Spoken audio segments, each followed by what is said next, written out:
Estamos listos para escuchar la palabra del Señor. En esta mañana me voy a centrar en un pasaje en específico porque voy a utilizar 4 ejemplos bíblicos. Así que se me hizo muy difícil escoger un pasaje con el cual iniciar. Pero ciertamente les va a bendecir esta palabra. Tengo un torbellino en mi mente de todo lo que el Espíritu Santo del Señor nos quiere hablar en esta mañana. Pero permítame orar antes de entrar a la palabra del Señor. Padre, te adoramos y te bendecimos. Gracias, Señor. Gracias por tu presencia en medio nuestro, esta presencia que nos aviva, que nos anima, que nos llena, que nos ministra, que nos guía, Señor. Gracias, Espíritu Santo de Dios, por estar presente y latente en nuestra vida por encima de nosotros mismos, Señor. Te pido, Dios del cielo, que así como ministras mi corazón, como ministras mi alma, Señor, ministres la vida de mis hermanos, Señor, estos que están aquí, Señor, y aquellos que nos ven a la distancia, que nos siguen y que no se pierden esta palabra tuya, Señor, que transforma y que llena la vida de todo aquel que la escucha. Gracias, oh Padre eterno. En tu nombre te lo pido, oh Jesús. Habla a nuestro corazón. A la gloria de tu nombre, Padre. Amén. Pueden tomar asiento. Le he puesto como título a la reflexión de esta mañana: no te desilusiones de Dios. No te desilusiones de Dios. Y la desilusión en el ser humano es algo cotidiano y algo repetitivo y algo de continuo, de que el ser humano siempre tiene expectativas, no solamente de nosotros, sino también de otros. Y la palabra desilusión significa pérdida de la esperanza, especialmente de conseguir una cosa que se desea, o la pérdida de la ilusión al saber que algo o alguien no es como se creía. Esa es la desilusión. Y el ser humano está acostumbrado a enfrentarse a desilusiones en la vida. Pero si hay algo que nosotros tenemos que tener bien en claro, es que no importa lo que el otro pueda hacer sobre nosotros, en favor o en contra de nosotros, Dios permanece fiel a nuestra vida, sin importar lo duro de los procesos que nosotros tengamos que pasar. Y en esta mañana yo voy a utilizar 4 ejemplos bíblicos, claro está, de personas que creyeron en Dios, pero que fueron desilusionados por la gente. Se desilusionaron de sus cercanos, se desilusionaron de sus gobiernos, se desilusionaron de su sistema, pero por encima de todo lo que ellos pudieron experimentar, establecieron que Dios era diferente a aquellos que le desilusionaron. Y voy a comenzar con Abraham. Usted conoce, ¿verdad?, que Abraham fue llamado por Dios y llamado a salir de su tierra y de los suyos, de su parentela. Fue llamado para que transcurriera y llegara a una tierra que él ni siquiera se le había dicho dónde era. Pero él creyó la voz de aquel hermano. Pero junto con Abraham, junto con él se fue su sobrino Lot. Recuerden que Abraham para ese entonces no tenía hijos, ni siquiera tenía una promesa. Así que Lot vino a ser para Abraham como si fuera su hijo.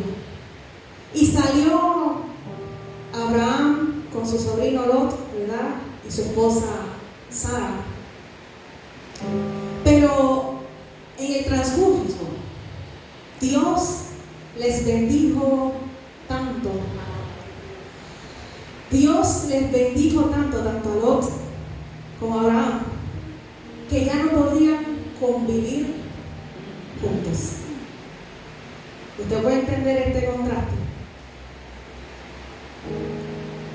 Génesis 13, versos 6 a 9 dice: era tanto lo que Lot y Abraham tenían, que ya no podían vivir juntos en la misma región.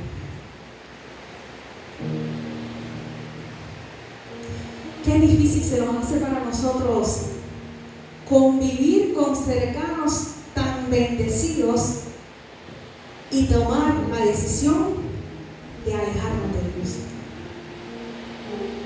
El ser humano no está acostumbrado a separarse luego de tener una unión tan cercana. No está preparado para eso. Pero hay ocasiones en nuestra vida que por más cercanos que nos sintamos de alguien, aún habiendo bendición en esa cercanía, nosotros tenemos que decidir alejarnos por nuestro bien. Un día dice la Escritura que hubo un pleito entre los pastores de Abraham y los pastores de Lot.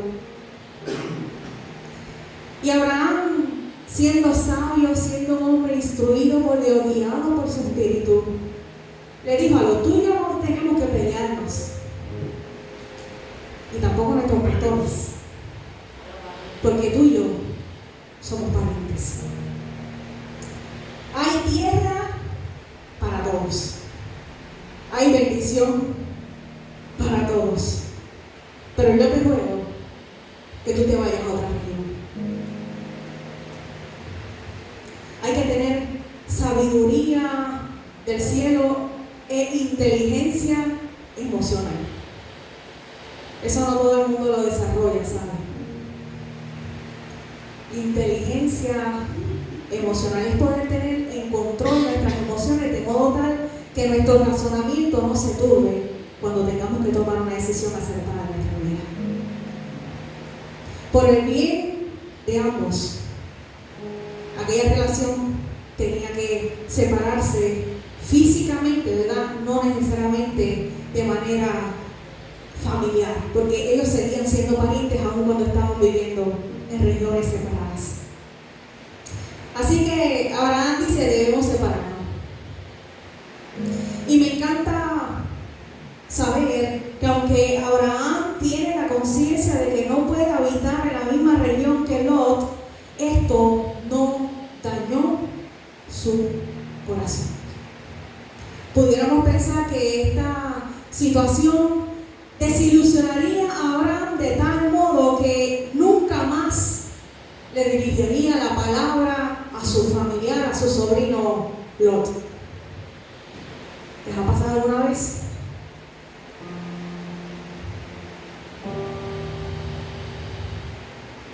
Las situaciones de vida, comprendiéndolas nosotros o no comprendiéndolas, nos llevan a tomar decisiones de separarnos por algún tiempo de seres que amamos, de seres cercanos, porque no podemos convivir juntos. No porque Dios no lo quiera, sino porque hay mayor terreno que cubrir. Si Abraham seguía con Lot, seguramente había una poca región que iban a cubrir. En cambio, si Lot y Abraham se separaban, se iban a expandir. Usted puede ver la importancia de seguir el consejo de Dios. Y fíjense que Abraham demostró que el hecho de haberse tenido esta escena, este maltrato, este pleito con su sobrino, no dañó su corazón. Y es que en el próximo capítulo de Génesis, tan pronto como el capítulo 14, Lot se ve en una encrucijada. Y es que la región que él escogió para vivir, aunque era la llana, era la mejor a los ojos del hombre, estaba llena de reyes que estaban encontrados unos con otros. Así que esa región estaba llena de tormento, de guerras, de peligros y sobre todo de maldad. Recuerden que fue a acampar cerca de la región de Sodoma. Pero antes de que Sodoma y Gomorra fueran destruidas por Dios, Abraham tuvo que acudir al rescate de Lot. Porque estos reyes que se encontraron unos con otros, capturaron a Lot y capturaron a sus mujeres y todo lo que tenían y lo llevaron cautivo. Y el ser humano, de manera natural, pudiera pensar, Lot se buscó lo que estaba pasando. Porque él escogió vivir en esa región, aun cuando sabía que las personas que estaban viviendo en aquella región eran llenas de maldad. Pero aquel hombre y aquella mujer de Dios, sin importar la consecuencia que esté viviendo el otro, es llamado a servir y brindar la ayuda que necesita. Así que tan pronto vino a noticia de Abraham que su sobrino Lot estaba en aprieto, él no dudó ni por un instante de ir a su rescate. Y no solamente lo rescató a él, sino que rescató también a sus mujeres y también rescató a sus pertenencias, ¿verdad? Sus riquezas. Recuperó todo lo que Lot había perdido, a pesar de que lo que estaba viviendo era a consecuencia de su decisión. Abraham decidió no desilusionarse de su sobrino Lot, sino contrarrestar la desilusión con el servicio y la lealtad.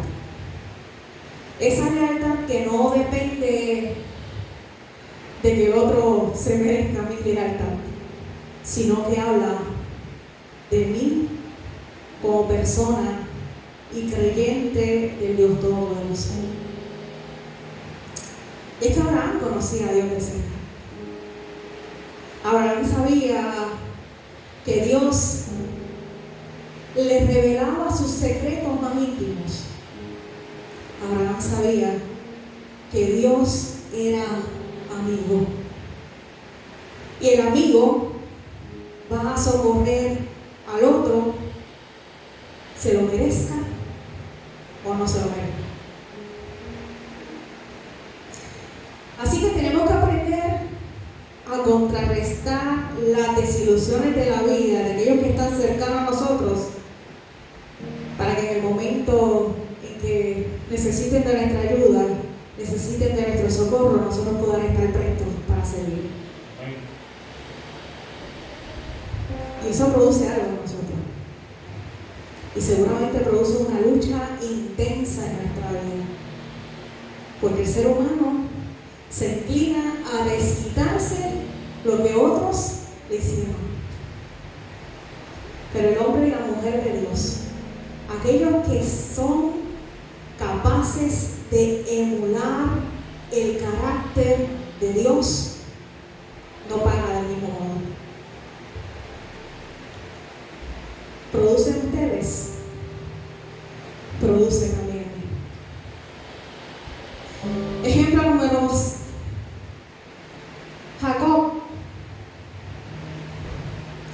Jacob tuvo un proceso tremendo con su suegro Labán.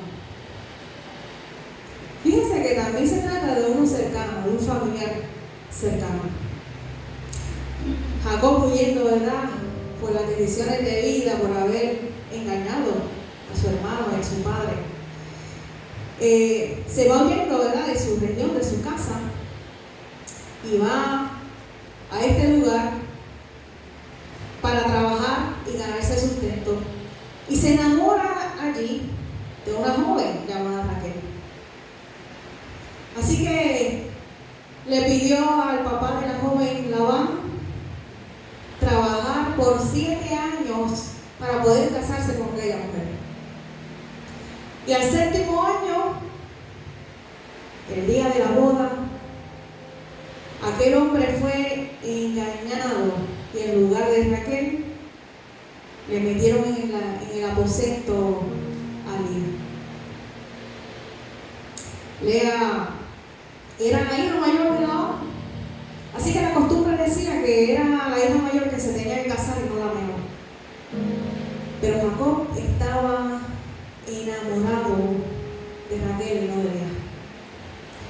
Así que tuvo que hacer otro acuerdo y trabajar por 7 años más para poder casarse a la semana de haberse casado con Lea, con su amada Raquel. Pero el engaño de su suegro Labán no terminó aquí, sino que cuando Jacob cumplió el término de 7 años más, ¿verdad?, para cumplir con ese compromiso y haberse casado tanto con Lea como con Raquel, Jacob decide: es tiempo de irme. Pero Labán nuevamente decide hacerle trampa y le cambia los términos, ¿verdad?, de su salario una y otra vez. Primero son los manchados, luego los enteros, ahora, ¿verdad?, porque dependiendo de lo que paría el ganado, era la decisión que tomaba Labán, ¿verdad?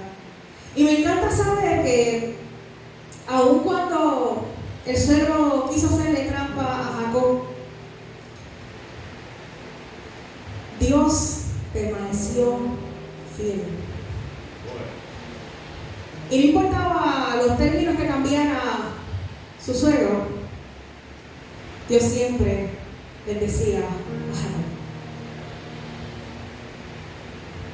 Y en la vida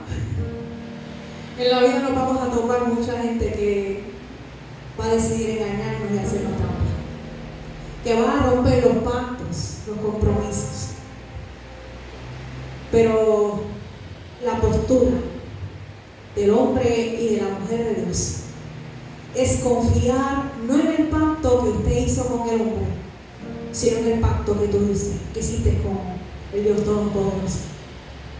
Aquel que no importa cómo los papeles de la vida te jueguen, Él va a permanecer fiel a tu vida. Este Dios de pacto fue el mismo que se le pareció a Jacob en Betel antes de llegar a aquella región. Y estando en medio de este torbellino de incertidumbre, volvió a aparecerse este Dios de pacto y a afirmar y a confirmar que Él había sido el Dios que se le había aparecido en el pasado y que seguramente iba a permanecer con Él por toda la vida, sin importar las veces que nuestros cercanos o nuestros lejanos se levanten en nuestra contra para engañarnos o hacernos trampas. Así que Jacob decidió no dañar su corazón en contra de su suegro y contrarrestó la desilusión con la confianza que había puesto en el Dios del pacto. ¿Podemos confiar en este Dios del pacto? Fíjense, hablábamos esta mañana sobre la generosidad. Y es que este Dios al que tú y yo le servimos es un Dios generoso. Él no se va a limitar en las bendiciones que nos va a brindar. Pero ciertamente hay una demanda de nuestra parte. Y es que usted y yo pongamos plenamente nuestra confianza. Y que no nos levantemos en contra de aquellos que nos hacen la vida de cuadritos, sino que sigamos permaneciendo firmes en la confianza al Dios que pelea por nosotros.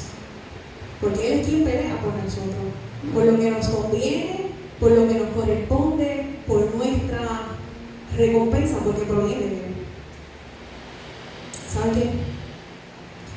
El hombre y la mujer no saben recompensar, pero Dios sabe perfectamente recompensar a nosotros. Él es el Dios del pacto.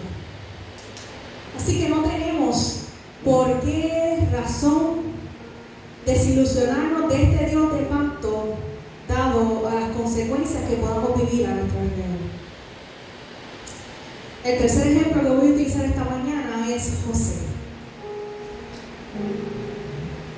Y José vivió un proceso con sus hermanos, con los de la casa. Fue vendido por sus propios hermanos y pasó por un proceso que fue humillante hasta ser esclavo. Pero al final Dios le exaltó hasta lo sumo. ¿Cuál fue la contrarrestación? ¿Con qué contrarrestó José su desilusión? Bueno, primeramente le fue fiel a Dios en todo lo que hizo. Le fue fiel en su moralidad, en su regla de vida, en su actuar, en sus decisiones, y sin importar las injusticias que había vivido hasta el punto de llegar a la cárcel, José permaneció fiel a Dios, porque él sabía en quién había creído. José no podía desilusionarse de Dios. Y al final, cuando José estaba segundo al mando en Egipto, se encontró de vuelta con sus hermanos en medio de una situación que le daba ventaja sobre ellos.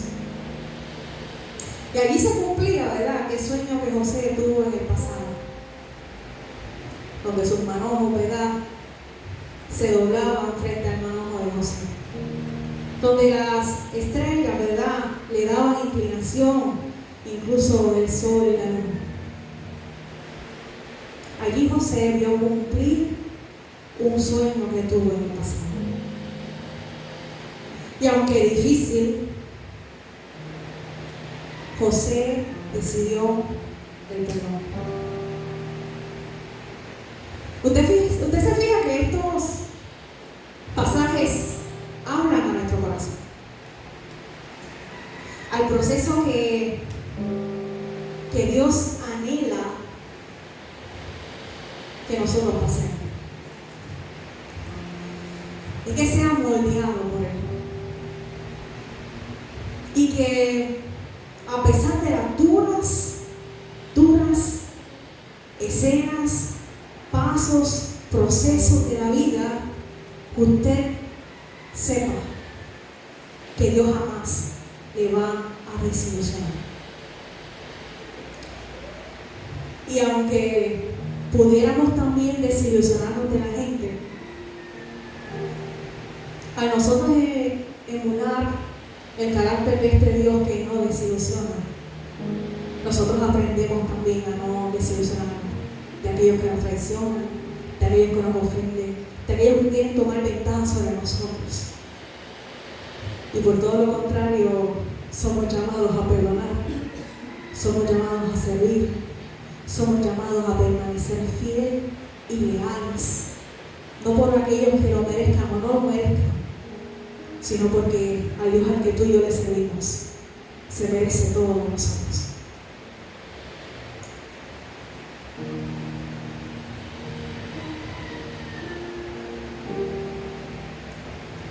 Pablo, y es el último ejemplo que utiliza en esta mañana, se encontró con el resucitado.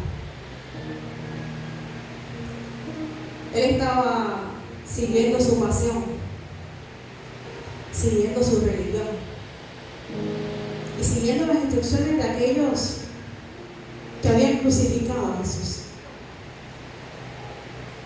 Pero un día se encontró con aquel que murió, pero que ahora se encontraba vivo, sentado en su trono con todo poder y gloria. Y este encuentro provocó un cambio radical en la vida de Pablo. Tanto así que ahora, en lugar de perseguir a aquellos que predicaban a Cristo, él ahora era pregonero de aquel Cristo que él perseguía. Y aquella decisión de Pablo tuvo consecuencias. Ahora él se convirtió en el perseguido.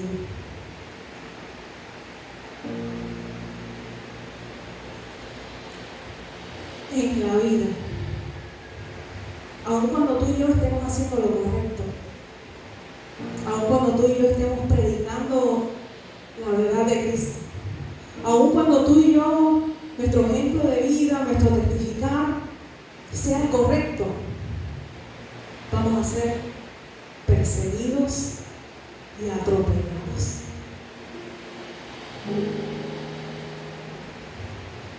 Pero ¿sabe qué? Aun cuando el sistema entero esté en nuestra contra, Dios permanece fiel a nuestras vidas. Y nos va a permitir pasar por procesos duros, pero también nos va a llenar con fortaleza y con valentía, para que tú y yo podamos seguir haciendo aquello para lo que fuimos creados, sin importar lo duro que hayamos vivido en el camino.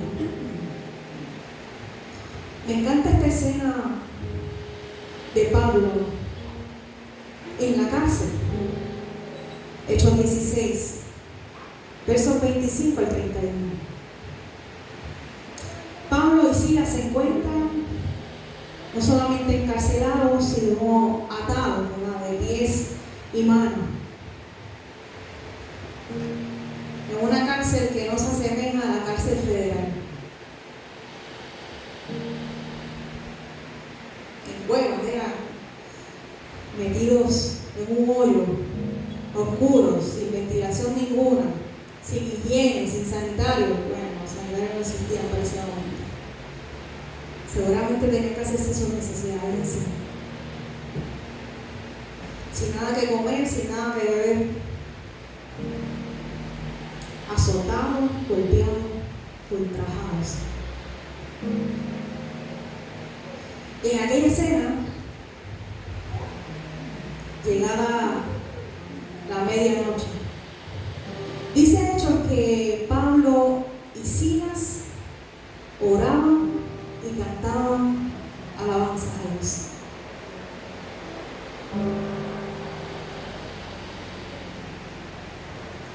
Si hay algo que nos fortalece en nuestros procesos duros de vida, es mantener la cercanía con nuestro Creador.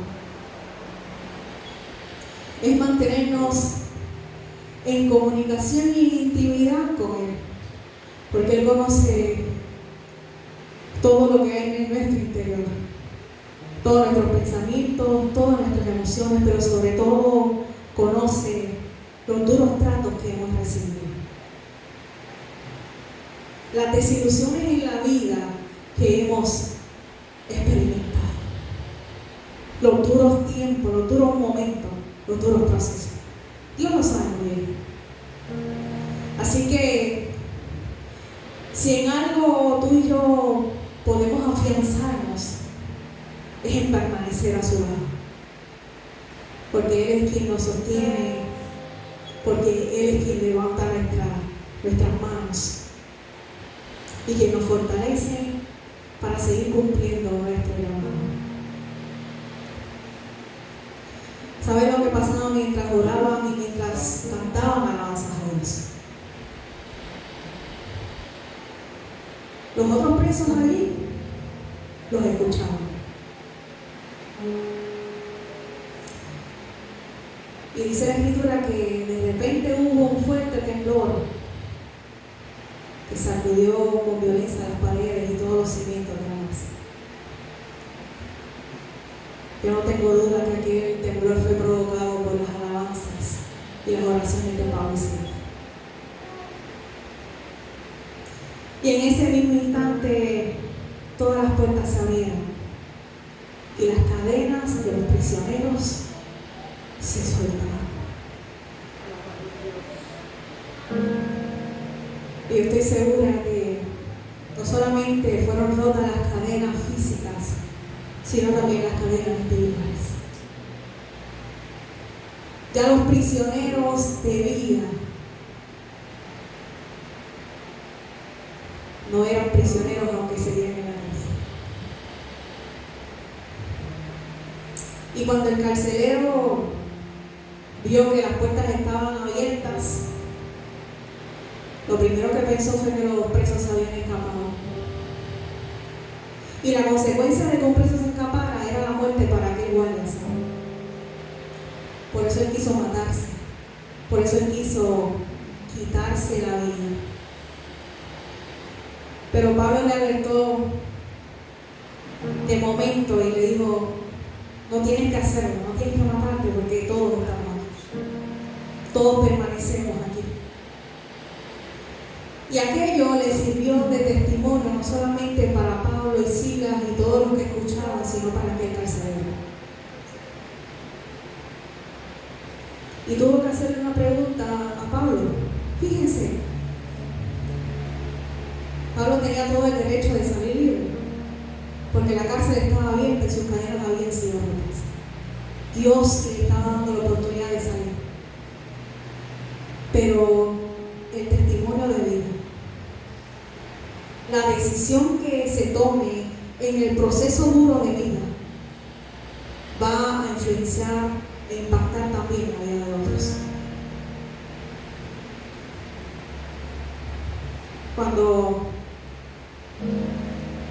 Cuando yo paso por momentos duros de vida, primero me dejo llenar por la paz del Señor. Esa que me asegura a mí que todo va a estar bien, a pesar de lo que yo estoy viviendo. Y eso es algo de la razón, ¿sabes? Yo confío en Dios.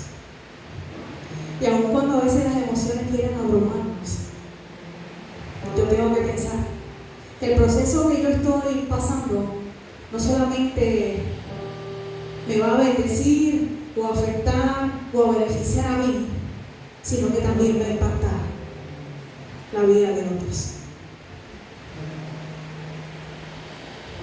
Y eso fue lo que aconteció en ese momento. Pablo decidió permanecer en la cárcel, aunque era injusto lo que estaba viviendo. Y aquella decisión llevó al carcelero a hacerle la pregunta extraordinaria a Pablo: ¿qué tengo que hacer para salvarme? Porque a fin de cuentas,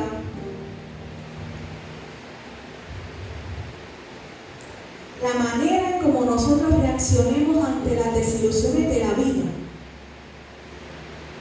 va a impactar la vida de otros. Y no solamente de manera temporal, sino de forma eterna.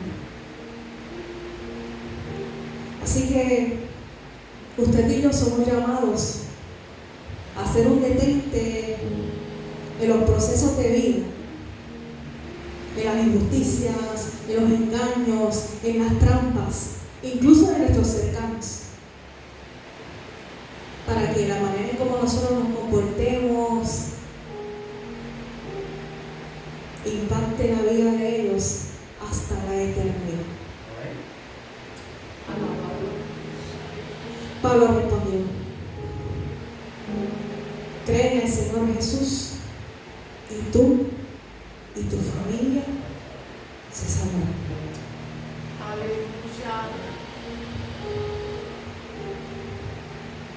Fíjese que esto se trata de multiplicación. Si en algo la semilla tiene que ser multiplicada, es en el efecto que provoca en la vida de otros. Usted y yo somos llamados a sembrar en amor, aun cuando eso signifique dolor, ¿sabe?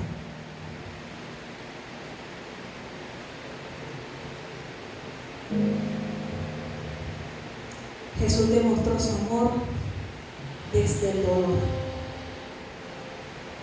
desde la cruz.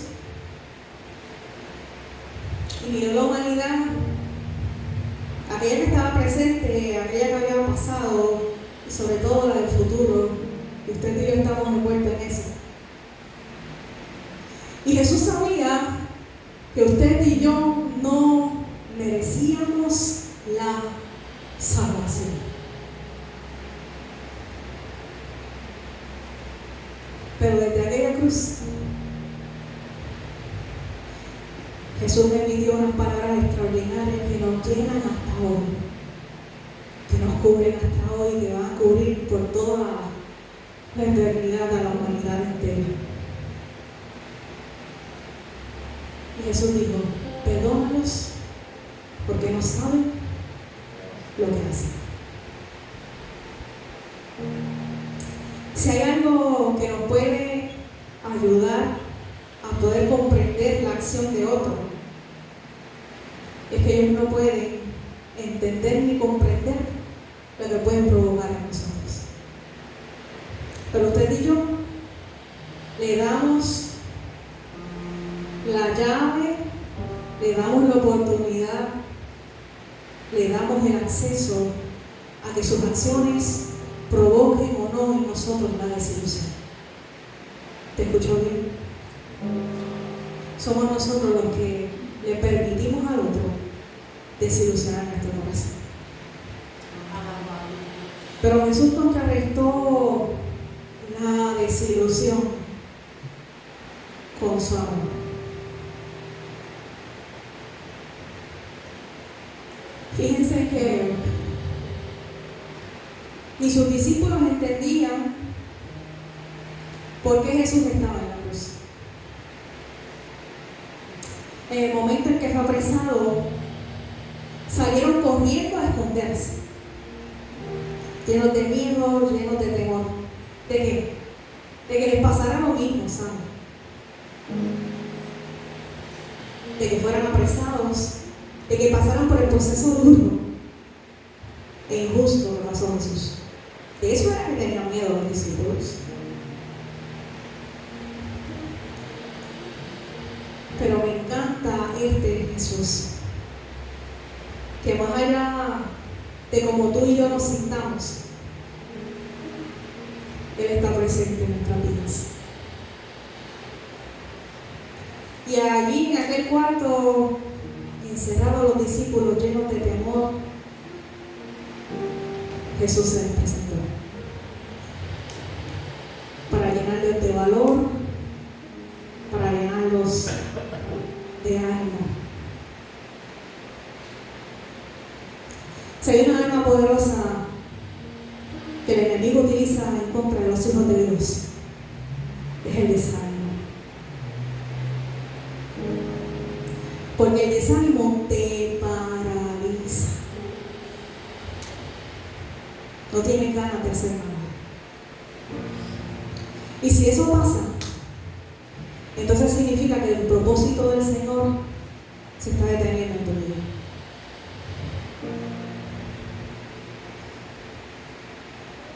Así que preguntamos, ¿tiene ventaja el desánimo sobre nuestra vida? En la medida en que usted y yo comprendamos y nos adelantemos a las maquinaciones del enemigo, usted y yo vamos a salir fortalecidos y victoriosos de los procesos y las desilusiones de la vida. Jesús se le apareció en medio y les dijo: tengan paz.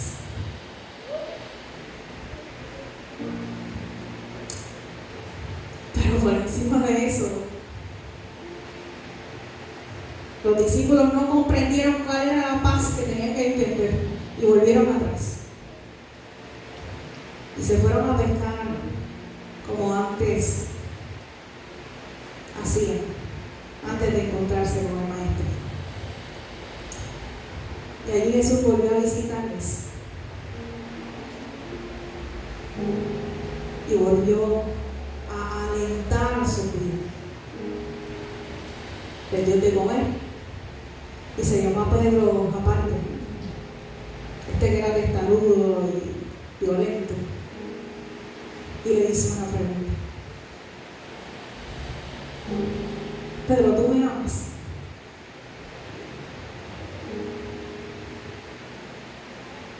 Y Pedro, en medio de su dureza con él mismo, le dijo: yo te quiero, Señor. Tú sabes que amor y querer no es lo mismo, ¿no? Y Jesús volvió a hacer la pregunta: ¿tú me amas? Apacienta mis corderos. Y Pedro todavía no entendía. Yo te quiero, Señor. Tenía límites. Él se estaba estableciendo los límites él mismo. Y como Jesús comprende todo de nosotros, entonces bajó a su nivel y le preguntó: ¿tú me quieres? Pedro no tuvo más que responderle: Señor, tú lo sabes todo de mí. Así que por encima de los límites humanos que nosotros tengamos o que nos establezcamos, Dios tiene planes contigo. Dios tiene un propósito eterno y glorioso. Y esto no es un cliché, ¿sabes?